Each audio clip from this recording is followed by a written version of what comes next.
परंतु या देशामध्ये भारतीय संविधान आहे. संविधानाप्रमाणे प्रत्येकाने बोलण्याचे वागण्याचे अधिकार दिलेले आहेत. ज्या अतिरिक्त आयुक्त आहेत नायर मॅडम यांनी ज्या पद्धतीने सुनावणीच्या आधीच वक्तव्य करून पर्यावरण प्रेमी चुकीचा संभ्रम पसरवत आहेत याचा मी या ठिकाणी निषेध व्यक्त करतो.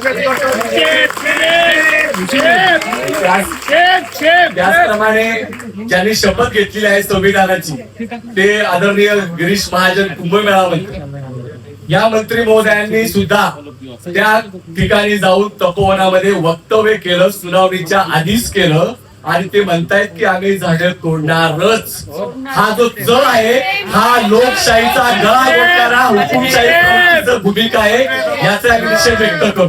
तुम्ही आजची सुनावणी जी घेतायत हा काय फास करतायत का हो? तुमचे आयुक्त सांगतात, मंत्री घोषणा कुंभमेळा मंत्री घोषणा करतात की आम्ही तोडणारच आणि आम्हाला काही वेळात काढण्यासाठी इथं बोलवलेले आहे का? हे तुम्ही जाहीर केलं पाहिजे. त्यांनी नाशिककरांची आणि सगळ्यांची माफी मागावी अशी या ठिकाणी मागणी करतो.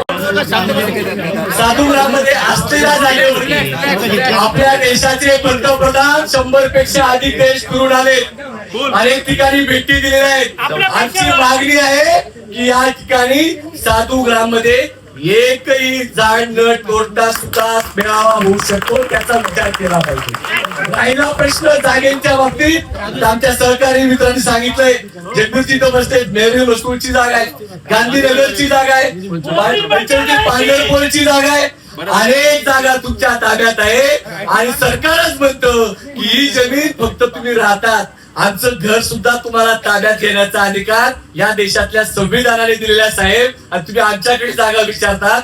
बरोबर, तुम्ही आम्हाला जागा विचारतात. कुंभमेळा मंत्री तुम्ही या देशामध्ये सरकारच्या कामासाठी आमचं राहतं सुद्धा तुम्हाला घेता येतं, कारण या देशामध्ये समृद्धीचा महामार्ग झाला तेव्हा हजारो जागा तुम्ही तोडलेलं पाप केलेलं आहे. आता तपोवन उद्ध्वस्त करू नका, नाशिकचं जळगाव करू नका, ही तुम्हाला कळकळीचं आव्हान आम्ही करतो, कळकळीचं आव्हान करतो.